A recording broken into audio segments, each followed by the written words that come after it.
Welcome back, YouTube. This is going to be an update. I feel like I haven't done one in a while. I've been busy with another project, but figured I'd just give you a little update as to what's going on here.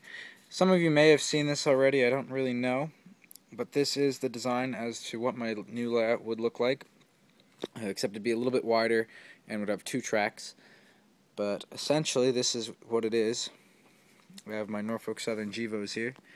I did send my es40dc without sound, the 7515, and that has come back. There was an issue in the drive, and it's still not quite working exactly as I'd like it to. There's a vibration coming from the front truck, and they said that they realigned it or fixed it or whatnot, but I haven't seen or heard or noticed much of a change. But I don't think it's really worth sending it and shipping it and waiting weeks for nothing to happen, so I'll still run it together with this one here. I don't know if I'm going to get any of the heritage units. The issues that I've had with this one here kind of make me a little bit nervous to get the heritage units. Then again, I don't know if Athern's will be any better. I have been watching Athern, and I have seen that they have a es40dc and es40dc, and as of now they're not planning to make the heritage units, but I gotta believe they'll do that sometime in the future because they can make a lot of money off that.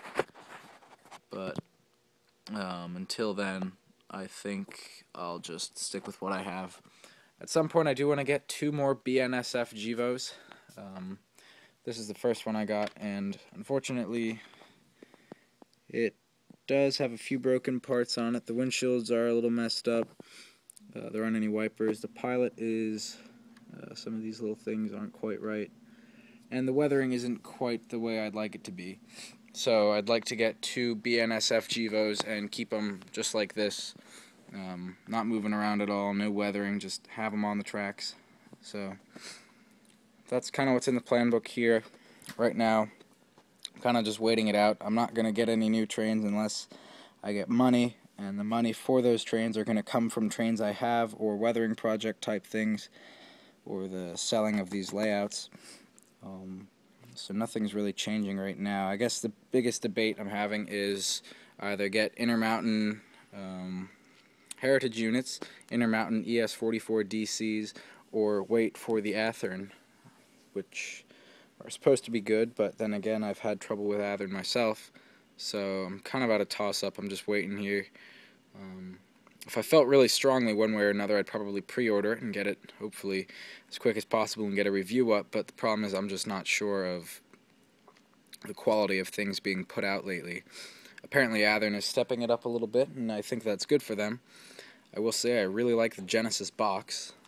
Might sound kind of stupid, but I definitely like their box, and the paint and detail on the sd60 ACE was great, and unfortunately I think the circuit board is fried in it, so all that work that I recently put into it kind of is wasted for now until I can get a new circuit board in. But that might be a project coming up in the future. I'll also get the lights working again. And assuming that all goes well, then maybe I'll end up getting the Athern GEVOs.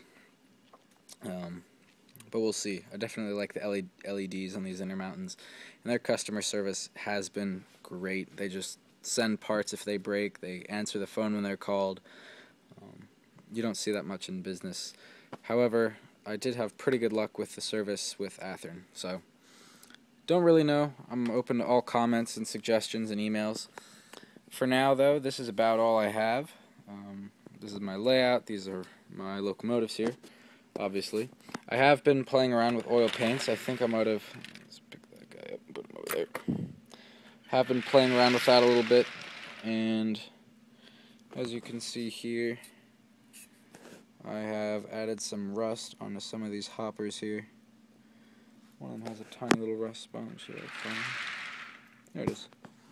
It's a little rust spot. Still all in the experimental stage. Here's my sd60 ACE. I will say that is a great model, and I'm half tempted to get one of those, although I'll probably end up waiting for the GEVOs. I'm really not sure. So, I did finish my Proto 2000 sd60. I'll be editing that video and uploading that in a few days. I'm pretty excited for that. I think it turned out great. I think the guy that sent it to me will like it. So I'll be interested to hear everyone's feedback on that. On a related note, if any of you are interested in having me weather them, detail them, detail meaning put lights in them like LEDs or DCC decoders, and now I guess if you want me to custom paint it with like a undecorated sort of model, I've done that once and I think it turned out pretty good. There are a few things I'll do next time if I ever do something like that again that'll make it even better, but that's one way to learn. Nevertheless, I do think it turned out pretty well. So look for that and let me know what you think. I think this is about it, YouTube, so thank you for watching and look for more videos in the future.